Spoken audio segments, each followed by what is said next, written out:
ప్రేమ, నమ్మకమైన యేసు నామములో అనేక శుభములు పలుకుతూ, తోటి విశ్వాస బృందానికి మరి శుభాలు పలుకుతూ, అనేక సందేశాల్ని మరి మీకు పరంపరగా అందిస్తూ, మరి దేవుని యొక్క ఆత్మీయ జీవితంలో ఎదగాలనేటువంటి తపనతో, ముఖ్యంగా దేవుని పట్ల ఆసక్తి ఎట్లున్నది, ప్రార్థన పట్ల ఆసక్తి ఉన్నది అనే అంశంతో మరి మీ ముందుకు వస్తున్నానండి. ముందుగా మరి యథావిధిగా బంగారు పరుగులో ఉండేటువంటి కొన్ని అమృత తుల్యమైనటువంటి వాక్యాల్ని ధ్యానించుకుందాం. మరి దేవునిలో భయభక్తులు నేర్పడానికి ఈ సూక్తులు ధ్యానించటంలో మరి మెళకువనిస్తాయనే ఆశతో నేను ఆరంభిస్తున్నాను. ప్రభువు గొప్ప దేవుడు. మరి ఆ, ప్రతి క్రైస్తవుడి లోకంలో జీవించినది అసాధ్యం లేని అనేక కార్యములు కూడా సుసాధ్యములు అని నిరూపించటానికే దేవుడు మనల్ని సృజించాడు. మరట ఆవేశానికి అరుపులు ఎక్కువ, ఆలోచన తక్కువ, అబద్ధానికి అభిమానులు ఎక్కువ, ఆయుష్ తక్కువ, నిజానికి శత్రువులు ఎక్కువ, సాహసము తక్కువ, స్నేహానికి సాన్నిహిత్యం ఎక్కువ, పట్టింపులు తక్కువ. కానీ దేవుని చిత్తంలో అతి సన్నిహితంగా జీవించి వాక్యము ప్రార్థన సహవాసముతో సాగే వారికి పరలోక భాగ్యము మరి ఎక్కువగా లభించదనే నిరీక్షణ ఉంటుంది కదా. కష్టాల మీద దృష్టి ఉంచి ప్రార్థించకూడదు, కానీ దేవుని మీద దృష్టి ఉంచే ప్రార్థించాలి. మరి ప్రార్థన పాపానికి తలుపులు మూసి పరిశుద్ధతకు తలుపు తెరుస్తుంది. యేసుక్రీస్తులా ప్రేమించే వారి ప్రపంచంలో ఎవరూ లేరు. ఒకసారి యేసయ్యను చూసి రుచి చూచి ఆయన దగ్గరికి వస్తే ఆయన ప్రేమ ఎటువంటిదో మనకు అర్థం అవుతుంది. మరి మనుషులు కనిపించే సంతోషాన్ని, చిరునవ్వుల అందాన్ని, రంగుని, ఆకర్షణని చూస్తారు, కానీ దేవుడు వీటిని లక్ష్య పెట్టడు. ఆయనకి మన అందంతో కానీ, కులంతో, రంగుతో, చదువుతో, మరి ఆస్తితో, అంతస్తుతో పనిలేదు. కేవలం ఆయనకు లోబడి విధేయతగా ప్రేమించే హృదయం అంటే చాలు. మనుషులు లక్ష్యపెట్టే వాటిని యెహోవా లక్ష్యపెట్టాడు. మనుషులు పైరూపులు లక్ష్యపెడతారు, కానీ యెహోవా హృదయం లక్ష్యపెట్టాడని 1 సమూయేలు 16:7 ఉంది కదా. అయితే ఆశపడి బాధపడటం కంటే ఏమి ఆశించకుండా ప్రశాంతంగా ఉంటే దానికి మించిన విలువ, ఆనందం మరొకటి లేదని గ్రహించుకుందాం. వర్షం రాకుండా ఆపలేం, కానీ గొడుగు అడ్డు పెట్టుకుని వర్షం తడిసిపోకుండా కాపాడగలం. అట్లాగే దురాలోచనలు, దురాశలు అది రాకుండా ఆపుకోలేం, కానీ వాక్యము, ప్రార్థన అడ్డు పెట్టుకుని వాటిలో పడిపోకుండా మనం కాపాడుకోగలం కదా. మాటలకు, ఊహలకు, మరి భాష్యాలకు, ఊహలకు, అంచనాలకు, భావాలకు అందరిది ఈ సువిశాల విశ్వంలో దేవుని ప్రేమ మాత్రమే. వంచన లేనిది, కల్ముషం లేనిది, స్వార్థం లేనిది, మరణం లేనిది దేవుని ప్రేమ మాత్రమే. మరియు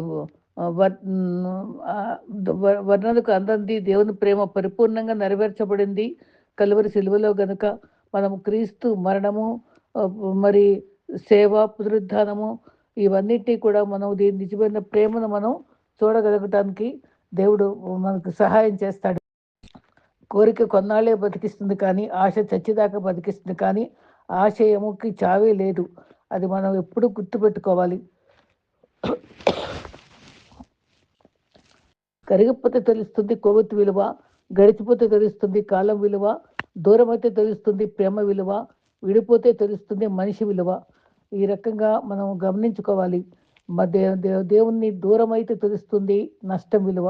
నీకు నచ్చిన వారితో ప్రేమగా ఉండాలి, నీవు నచ్చిన వారితో నిజాయితీగా ఉండాలి. ఓటమి లేని వాడికి అనుభవం రాదు, అనుభవం లేని వాడికి జ్ఞానం రాదు. గెలిచినప్పుడు గెలుపుని స్వీకరించాలి, ఓడినప్పుడు పాఠాన్ని నేర్చుకోవాలి.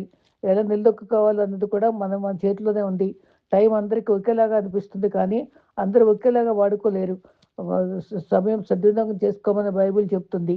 మనసు నరం లేని నాలుక మరి గాయపరిచినంత లోతుగా మరి నాలుక మరి ఆయుధం కూడా గాయపరుస్తుంది. నాలుకను స్వాధీనపరచుకోమని యాకోబు పత్రికలో ఉంది కదా. గెలిచాక నీతో నడిచే వాళ్ళకంటే గెలుపు కోసం నీ వెంట నడిచే వాళ్ళని గుర్తుపెట్టుకోవాలి. గెలవాలంటే కష్టాలు ఓర్చుకోవాలి, బతకాలంటే ఇష్టాలను మార్చుకోవాలి. ఎంత చదువుకున్నా మరి ఆ చదువు మనకి ఎంత సంస్కారం నేర్పించిందంటే చాలా ముఖ్యం. ఓ మంచి పని చేసేటప్పుడు ఎవరు ఎన్ని చెప్పినా వినకూడదు. నీకు నచ్చింది చేయి, దేవుని యొక్క ప్రబోధాన్ని విను. అప్పుడు సంతోషంగా, ప్రశాంతంగా ఉంటాం.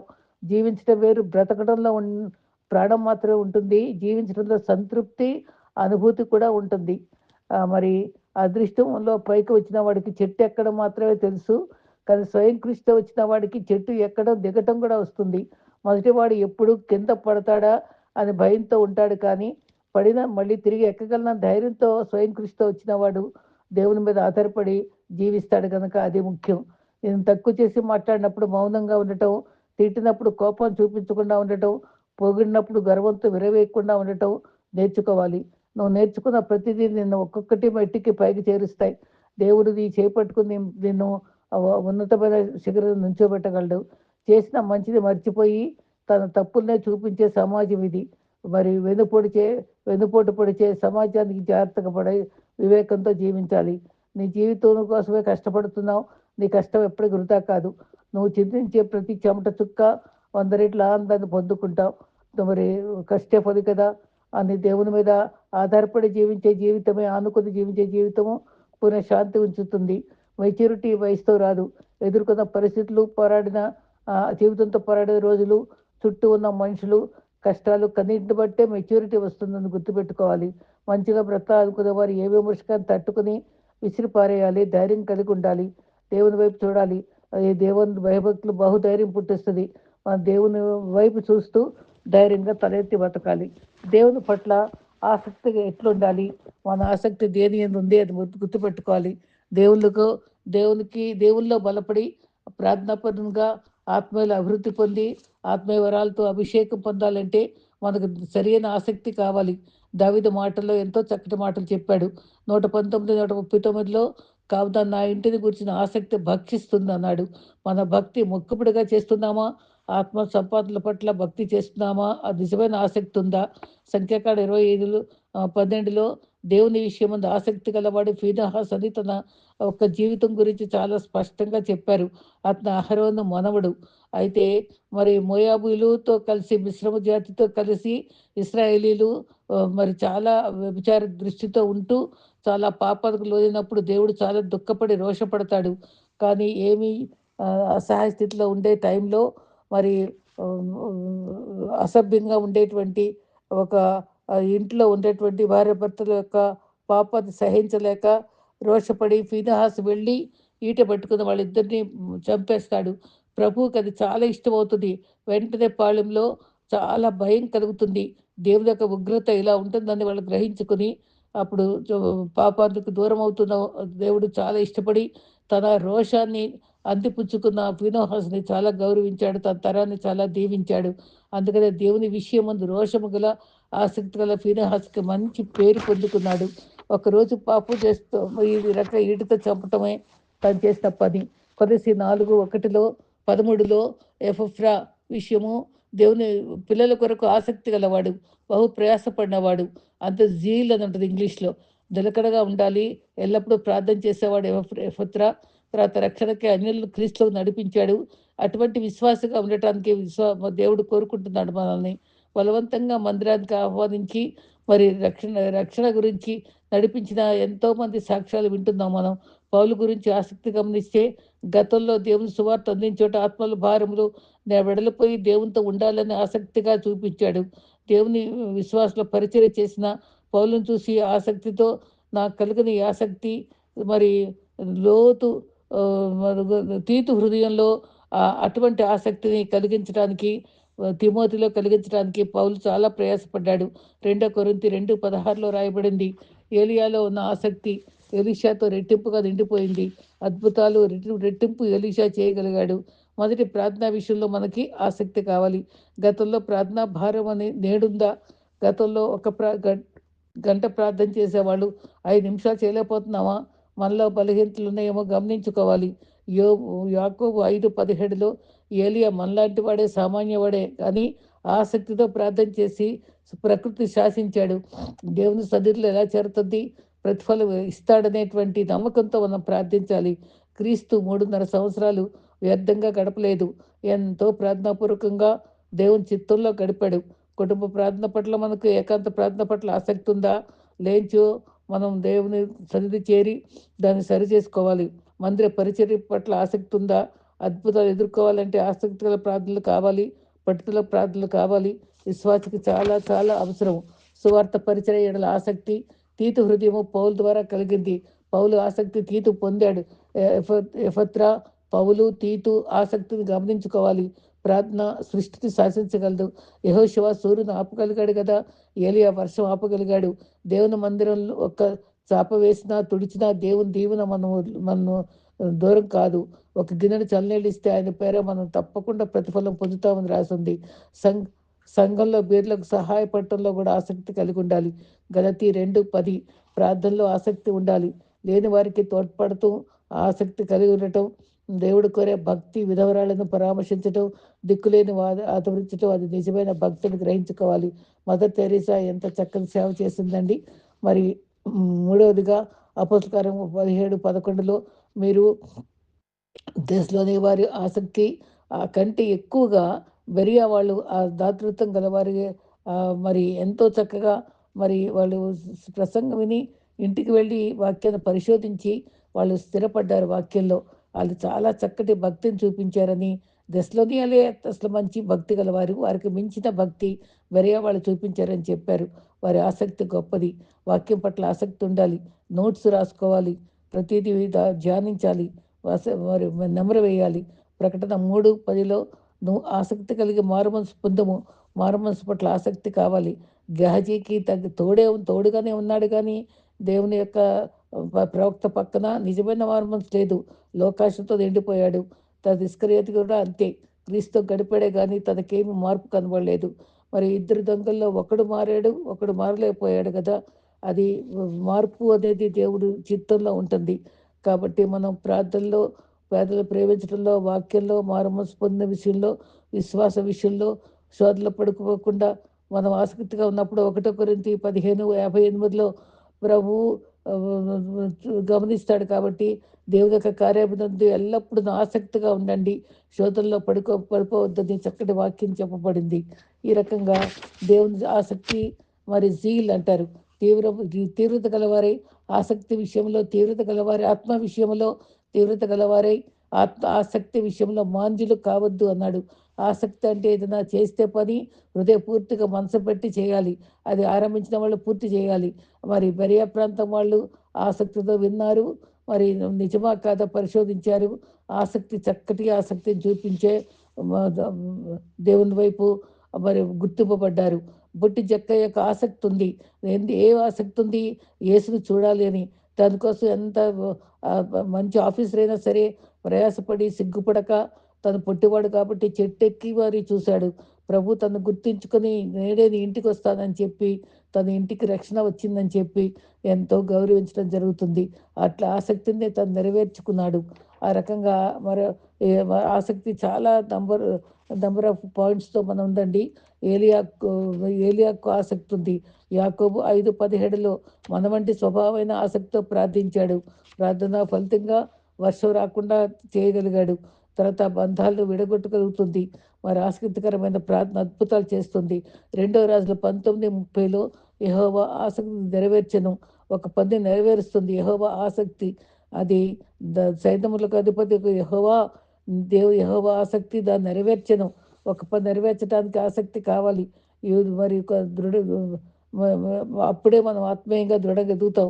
రోమా 10:1లో యెరూషలేము వారికే ప్రార్థించే ఆసక్తి ఉంది వారికి. మా ప్రార్థన అందరిని రక్షించగలదు. ఇరుగు పొరుగు వారిని రక్షించే ఆసక్తి మనకి అలా చేయాలనే ప్రభు మనకి లోకంలో ప్రబోధించారు. ఆసక్తి విషయం మాంజులు కాక రోమా 10:12లో ఆత్మ యందు తీవ్రత కలిగి సేవించాలని మనం గుర్తుపెట్టుకోవాలి. ఆత్మ మనకు ఆసక్తి సహాయపడే వారిని మరి బలపరుస్తుంది. ఆసక్తి ఉంటే రోజు నైపుణ్యత సంపాదిస్తాం. ఇంటిని గురించిన ఆసక్తి క్రీస్తు మరి యోహాను 2:17లో క్రీస్తు పట్ల ఆసక్తి మరి క్రయ విక్రయాలు చేస్తే దేవుని యొక్క ఆలయము క్రయ విక్రయాలు వ్యాపార సంస్థగా ఉండకూడదని దేవుడు దులిపేశాడు. అక్కడ మరి ఎంతో చక్కగా దేవాలయాన్ని శుద్ధి చేసుకున్నాడు. మరి కృతజ్ఞతాస్తుతి ఆరాధన ఉండాలి దేవాలయంలో. ఆ ఇల్లు ప్రార్థనా మందిరంగా ఉండాలి కానీ వ్యాపార స్థలంగా ఉండకూడదని దేవుని కోరిక. మరి మరియా సంఘస్థుల యొక్క ఆసక్తి అది దశలోని కన్నా ఎక్కువగా వారికి ఉండేటువంటి ఆసక్తి మనకు కూడా ఉండాలని దేవుడు కోరుకుంటున్నాడు. నేటి యువత మత్తు పదార్థాలపై ఆసక్తి కలిగి ఉంది. మనకు నచ్చిన పని ఆసక్తిగా చేస్తాం. అది ఇంపార్టెంట్ అనుకుంటే ఆసక్తిగా చేస్తాం. ఆసక్తిగా చేస్తే దీవెన పొందుతాం. వాక్యం ఆసక్తితో వినాలి, ధ్యానించాలి. ఆసక్తితో అంగీకరించాలి. ఒక దశలోని ఎట్లా ఉండేవాళ్ళట మరి 1 దశలోని 6:8 నుంచి విశ్వాసంలో వాక్యం అంగీకరించారు, దేవుని పోలు నడుచుకున్నారు, మాదిరిగా ఉన్నారు. వారి మాసిదోనియా వారికి, మరి అకయ వారికి కూడా వారు మాదిరిగా ఉన్నారు. పరిశుద్ధాత్మ ఆనందంతో ఉన్నారు. పౌలుని పోలు నడుచుకున్నారు.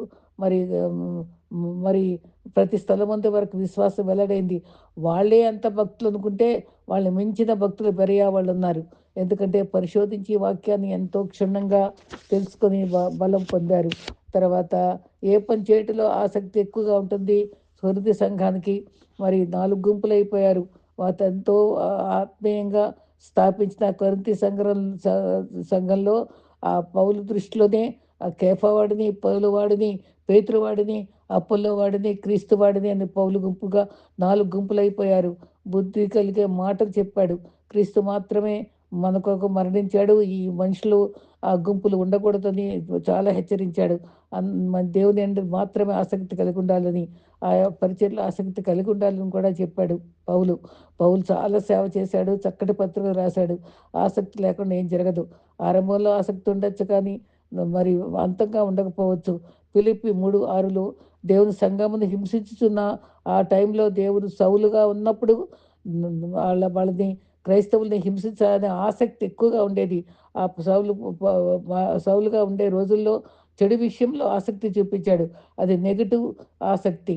అటువంటి ఆసక్తి నుండి దేవుడు తన్ని ఉపయోగించుకుని మంచి భక్తునిగా మార్చుకున్నాడు. పౌలుగా మార్చాడు. అన్నయ్య తోడుగా ఇచ్చాడు. అన్నయ్య ద్వారా ఎన్నో మెలకువలు నేర్పించి తన ప్రభు వైపు వెంటనే ఎవరు అంటే హింసిస్తున్న యేసుని చెప్పుగానే తను లోబడ్డాడు. అప్పటి నుంచి ఇది తిరుగులేని విశ్వాసిగా సేవ చేశాడు. అయితే అటువంటి ఆసక్తి గొప్పది. గురి వద్దకు పరిగెత్తాడు. దేవుని యందు ఆసక్తి గలవాడు. భక్తి భయంతో కూడిన ఆసక్తి అవసరము. ఆసక్తి అట 2 విధాలుగా ఉంటుంది. 2 రాజుల 10:16లో యెహోనాదాము, యెహూ వాళ్ళిద్దరి పరిచయం చెప్పుకుంటే యెహూ ఎన్నో మంచి కార్యాలు చేశాడు. యెహోషాపాతు కుమారుడు. తర్వాత యెజెబెల్‌కి అన్యాయపు తీర్పు తీర్చినప్పుడు జెజెబెల్‌ని వ్యతిరేకించి తనను చంపడానికి కూడా ఆసక్తితో మనుషుల యొక్క మెప్పు కోరి ఎన్నో పనులు చేశాడు. అయన్నీ చేయడం అవసరమే కానీ తను యెహోవా యందు మాత్రం పట్టుదలతో, భక్తితో లేడు. అలాగే మన నేటి క్రైస్తవులు ఏదో క్రియలు చేసేస్తున్నారే కానీ నిజమైన ఆసక్తి, ప్రభు కోరుకున్న ఆసక్తి లేదు వారిలో. అటువంటి ఆసక్తి, యెహూ లాంటి ఆసక్తి మనకొద్దు. క్రీస్తు గురించిన నిజమైన ఆసక్తితో ముందుకు సాగాలని ఈ భక్తుడు చెప్తున్నాడు. మరి డబ్బులు ఖర్చు పెట్టాడు, త్యాగం చేశాడు. మరి సెంటిమెంట్‌గా చేసుకున్నాడే కానీ ప్రభులో లోతైన భక్తి లేదు. యెహూ పాపం ఏమాత్రం విసర్జించలేదని 2 రాజులు 16:31లో ఉంది. అది ఎంతో మంచి పనులు చేస్తేనేమి యెహోవా హత్తుకొని పవిత్రతతో జీవించడం నేర్చుకోలేదు. ధర్మశాస్త్రం పూర్ణ హృదయంతో అనుసరించలేదు. శ్రద్ధాభక్తులు లేనివాడని తన గురించి రాయబడింది. భయంతో కూడిన ఆసక్తి యెహూ నాకు చూసుకో నా భక్తిని అందరికి చూపించాడే కానీ నిజమైన భక్తి లేదు. అటువంటి కల్తీ భక్తి మనకొద్దు. సంఖ్యాకాండం 25:13లో ఆసక్తి కలిగినటువంటి బిలాము దేవుడు కోరాడు కానీ అతను దీవించడమే జరిగింది. తర్వాత ప్రకటన 2:14లో మరి తప్పుతో మోపాడు. మనకు మొదటి ఆసక్తి లేదు అని మనకి సంఘానికి చెప్పినప్పుడు చెప్పాడు. దేవుని విషయం ఆసక్తి గలవాడే. మరి మనం ఏమన్నా ఫినోహస్ మళ్ళీసారి జ్ఞాపకం చేసుకోవాలి. మరి దేవుని కార్యాలయంలో ఆసక్తి కలిగి మరి చూసుకోవాలి. దేవునిలో వాక్యాన్ని ధ్యానించాలి, భద్రపరచుకోవాలి, అవలంబించాలి, ప్రకటించాలి. వాక్యాన్ని భుజించాలి. ఇర్మియా భుజించాడు. మరి క్రైస్తవులు వాక్యం చదవాలి. తెలివైన క్రైస్తవుడు అవుతాం. వాక్యం పరిశోధించాలి, ధ్యానించాలి, వాక్యం అవలంబించాలి. 5 అనుభవాలు కావాలి. ఉపదేశం వెతుకుబడను. నువ్వు నా నడక నిర్ధారింపుము 119:45. దేవుడు కోరుకున్నట్టుగా నడవటం మనకి చాలా అవసరం. ఏది నిర్బంధించలేదు. దేవుని హృదయం విషాదపరిచినప్పుడు నేను ఆజ్ఞలు నీ మార్గంలో ఉంటానని 119:32లో కూడా చాలా స్పష్టంగా చెప్పబడింది. ఈ రకంగా ప్రభు యొక్క చిత్తంలో మరి దేవుని యొక్క ప్రార్థనలో శక్తి ఉంది. దేవుని చేసే ప్రార్థన యందు నిలకడగా ఉండి కృతజ్ఞత గలవారే మెలకుగా ఉండండి. బంధకంలో ఉంచబడిన క్రీస్తు మర్మం గురించి వెల్లడిపరచుటకు అనుకూల సమయంకే ప్రార్థించండి. ఆ దేవుని కొరకు ప్రార్థించిన కూడా ఆసక్తితో ఉండాలని పౌలు చెప్పాడు. వ్యక్తిగత జీవితంలో దేవుని చిత్తం నెరవేర్చుట ప్రాధాన్యత ఇవ్వాలి. మార్కు 5లో పెందకలు లేచి క్రీస్తు ప్రార్థించాడు. ఆయన అనుకరించాలి. 40 రోజులు ఉపవాసం ఉండి శోధనలు జయించాడు. 12 మంది అపోస్తలులకు ఎన్నో ఏర్పరచుకున్నప్పుడు ఎంతగానో ప్రార్థనాపూర్వకంగా మరి దేవుని దగ్గర సిద్ధపడి దేవుని చిత్తాన్ని కనుక్కొని సేవ చేశాడు. రాత్రంతా ప్రార్థించాడు క్రీస్తు. సిలువ యాగానికి ముందు కూడా గెత్సెమనెలో ప్రార్థించాడు. మీరు మెలకుగా ఉండలేరా అని కూడా ప్రార్థించాడు. క్రీస్తు జీవితం మనకు మాదిరి. ఆయన యొక్క ఆసక్తితో ప్రార్థించడం మనకు నేర్చుకోవాలి. సిలువలో కూడా ప్రార్థించాడు. 3.5 సంవత్సరాలు ప్రసంగ సేవ చేశాడు. మరి కుడిపార్శ్వన కూర్చుండి ఇప్పటికి కూడా హెబ్రీ 7:25లో విజ్ఞాపన ప్రార్థన చేస్తూనే ఉన్నాడు మన కొరకు. శిష్యులు ప్రార్థించి నేర్పించమన్నారు. ఆయన మరి చేతుకుమారుడు ఎనాషి పుట్టినప్పుడే ప్రార్థన యేసు నామములో ప్రారంభమైంది కదా. నోవా కాలంలో ప్రార్థన కొనసాగింది. ప్రార్థన చేయటం మనకు తెలుసు, కానీ శిష్యులు ఎలా ప్రార్థన చేయాలని మళ్ళీ అడిగారు. ఎంత అద్భుతమైన ప్రార్థన నేర్పించాడు. దేవునితో మన సంబంధం ఎలా ఉండాలో పరలోకమందున్న తండ్రి ఎంతో ఆరంభించాడు. ఆయన్ని ఘనపరిచాడు. ఆయన నామం పరిశుద్ధపరచుగాక అని. అలాంటి అనుభవాలతోటే ప్రార్థన చేయాలి. మనం వ్యర్థమైన ప్రార్థన చేసి దేవుని ఆయాసపరచకూడదు. ఆసక్తుల ప్రార్థన చేయాలి. మన సంబంధం ఎలా ఉండాలి అంటే పరలోక ప్రార్థనలో ఉండే సంబంధాలు ఎలా ఉన్నాయో అది గుర్తుపెట్టుకొని అటువంటి ప్రార్థనకు షరతులు ఉన్నాయి. 65:2 కీర్తనలో ప్రార్థన ఆలకించువాడా సర్వశరీరులు నీ దగ్గరికి వస్తారు. 33:3లో మొరపెట్టుము ఉత్తరం ఇస్తా అన్నాడు. లేఖనాల్లో షరతులు పాటిస్తూ ప్రార్థించాలి. ప్రార్థనలకు ఆటంకాలు ఉంటాయి. అవరోధులు తెలుసుకొని వదిలించుకోవాలి. ప్యాటర్న్ ఆఫ్ ప్రేయర్ ప్రార్థన పద్ధతులు ఉన్నాయి. మరుగైన ప్రార్థనకు ఆసక్తి కావాలి. ఆయన బట్టి మనం ధైర్యమేమనగా ఆయన చిత్త ప్రకారం ప్రార్థించాలి. దేవా నీ చిత్తం నెరవేర్చు అని ప్రార్థించుకొని మనం ప్రార్థన ఆరంభించాలి. 32 కీర్తన 8-9లో నీకు ఉపదేశం చేసేదను, నీ దృష్టి ఉంచి ఆలోచన చెప్పినను. మనకు ఆలోచన చెప్పి దృష్టి ఉంచి ఆయన ప్రార్థనలు మనం ఆలకించే వాళ్ళంగా ఉండాలి. యెహోషువ 7వ అధ్యాయంలో మరి మనం 7:10లో దేవుని వాక్యం చెప్పేది గమనించాలి. అడిగే ప్రార్థన దేవుని చిత్తమా కాదా అని అది అడిగి నీ నోటికి వచ్చే ముందే ఆలోచించుకొని నోరు తెరిచి లేకపోతే నోరు మూసుకొని మనం కనిపెట్టి ప్రభు దగ్గర ప్రబోధం పొంది ముచ్చరింపు సఖ్యం కానీ మూలుగులతో ప్రార్థించడానికి నేర్చుకోవాలి. కొన్ని తమాషాగా చెప్పాడు ఈ భక్తుడు. మన కొన్ని ప్రార్థనలట గానుగెద్దు ప్రార్థన ఎలా ఉంటుందంటే అక్కడక్కడ తిరుగుతుందా గానుగులు. అలాగే ప్రభా నన్ను దీవించు, నా కొడుకుని దీవించు, నా కోడలు దీవించు, నాకు మా పిల్లలకు ఉద్యోగాలు, నాకు ఆరోగ్యం, ఇదే ప్రార్థన. దాన్నే గానుగెద్దు ప్రార్థన అంటారట. రెండో ప్రార్థన ఏమో మున్సిపాలిటీ ఎద్దు ప్రార్థన. చెత్త అంతా చెప్తాడంట. అయ్యా అయ్యా అయ్యా స్తోత్రం స్తోత్రం స్తోత్రం అని వ్యర్థమైన మాటలు ఉచ్చరిస్తూని ఈ వ్యర్థమైన ప్రార్థనలు చేస్తూ మన టైం వేస్ట్ చేసుకుంటూ దాన్ని పాయింట్ వైపు చేయకుండా దేవుని చిత్తానుసారంగా చేయకుండా చేసే ప్రార్థనలు మున్సిపాలిటీ చెత్తలాంటి ప్రార్థనలు అన్నారు. ప్రార్థన కొద్ది మరి ఆ రకంగా వ్యవసాయదాని ప్రార్థన, ఈ వ్యవసాయదానికి ఎద్దు ప్రార్థన. నా కాడి మోపు నేను ఇది మోస్తాను, నీ సహాయం చేస్తానని చెప్పే వ్యవసాయానికి ఎటువంటి ప్రార్థన చేయాలి. కాడి మోపు ప్రభు కొరకు సేవ చేస్తాను అని. పంది చూపులు అంటే అది పైకి చూడదట, కిందకే చూస్తుందట. దాన్ని కట్టేసి తీసుకెళ్తున్నప్పుడు మాత్రం పైకి చూస్తుందట. కాబట్టి మనం లోకానుసారమైన చూపులు కిందకి చూడకూడదు, దేవుని వైపే చూడాలి. క్రీస్తు చిత్తాన్ని ప్రార్థించాలి. నోరు నింపుకొని ప్రార్థించాలి. యోహాను 14:13లో 2వ షరతు, మీరు నా నామమున ఏమి అడుగుతో అక్కడ కుమారుని స్వభావంతో అడుగుట నేర్చుకోవాలి. కుమారుడు అంటే యేసుక్రీస్తు స్వభావం అనుసరించి మనం ప్రార్థించడం చేయాలని మనం నేర్చుకోవాలి. అది ఉత్తమమైన ప్రార్థన.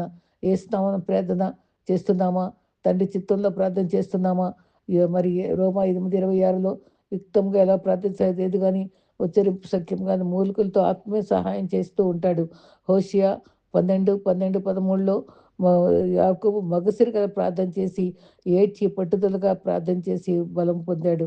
వాళ్ళే బలవంతులు. పరిశుద్ధాత్మతో తండ్రి చిత్త ప్రకారంగా కుమారునికి స్వభావంతో ఆత్మతో చేసే ప్రార్థనలే దేవునికి ఇష్టమైన ప్రార్థనలు. 66:18లో నా హృదయం పాపము చేస్తే ఎందుకు కారణాలు జవాబులు రావు అంటే హృదయంలో పాపం ఉంటే దేవుడు మనల్ని ఆలకించడు. ప్రార్థనకున్న ప్రైవేట్ పాపాలు జవాబు రాని ఆటంకాలు ఎంతో ఉంటాయి. మరి హాయి పట్టణంలో వాళ్ళకి అపజయం వచ్చినప్పుడు ఏంటంటే ఆకలి పాపం ఉందని కింద కూర్చో అది దేవుడు చెప్పి ఆ పాపాన్ని చూపించి అది సరి చేసుకోదాకా యెహోషువ ఊరుకోలేదు. అట్లా దేవుడు మనం కూడా మన పాపం మనలో ఉన్నప్పుడు జవాబు రావని గుర్తించి, ఆ పాపను వెంటనే ఒప్పుకొని సరిచేసుకున్నప్పుడు మనకు ప్రార్థన జవాబు పొందగలమని ఈ అనుభవంతోటి ఆకన పాపం గుర్తు చేస్తుంది. సందేహం ఉండే ప్రార్థనలు కూడా ప్రార్థనలకు ఆటంకం అండి. అవిశ్వాసమే ప్రార్థనకు ఆటంకం. అవిశ్వాసంతో ప్రార్థించకూడదు. ఇది దేవుడు చేస్తాడా? లేదా? అని కాదు. చేస్తాడు. మన ప్రార్థన ఆలకిస్తాడని ఎబ్బేసులాంటి ప్రార్థన, ఆకుకూరలాంటి ప్రార్థన చేయడం నేర్చుకోవాలి. అవిశ్వాసంతో చేయకూడదు. మార్కు 11:27లో మీకు ఒకరి మీద ఒకరు విరోధం కలిగితే క్షమాపణ లేకుండా మనం ప్రార్థన చేస్తే దేవుడు ప్రార్థన వినడు. క్షమాపణ లేని ప్రార్థనలో మనం సరిచేసుకోవాలి. ఎఫెసీ 4:32లో ఒకరి ఎడల ఒకరు కరుణాహృదయులై ఒకరినొకరు క్షమించుకొని ప్రేమించుకోవడం కూడా మనకు చాలా అవసరం. ప్రార్థనలో మన వేషధారులుగా ప్రార్థించకూడదు. మరి వ్యర్థమైన మాటలు ఉచ్చరించకూడదు. ఏకాంత ప్రార్థనలో బలపడాలి. అన్యజనులు వలె విస్తారంగా మత్తయి 6:7లో విస్తారంగా మాట్లాడొద్దు. ప్రార్థనలో కూడా నీ మాటలు కొద్దివై ఉండాలి. ప్రార్థనలో మన సంబంధాలు కాపాడుకోవాలి.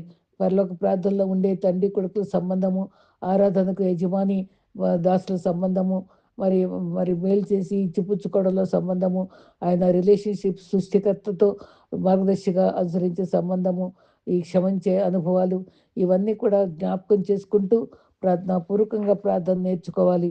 ఈ అనుభవాలన్నీ గుర్తుపెట్టుకొని ఆసక్తి గల ప్రార్థన చేయడానికి, ప్రభుకి ఇష్టమైన ఆసక్తి కలిగి ఉండి దేవుని చిత్తంలో ముందుకు సాగిపోవడానికి మన జీవితాలు సరిచేసుకుందాం. అట్టి కృప ప్రభు మనకు సర్వదా అనుగ్రహించుగాక. ఆమేన్.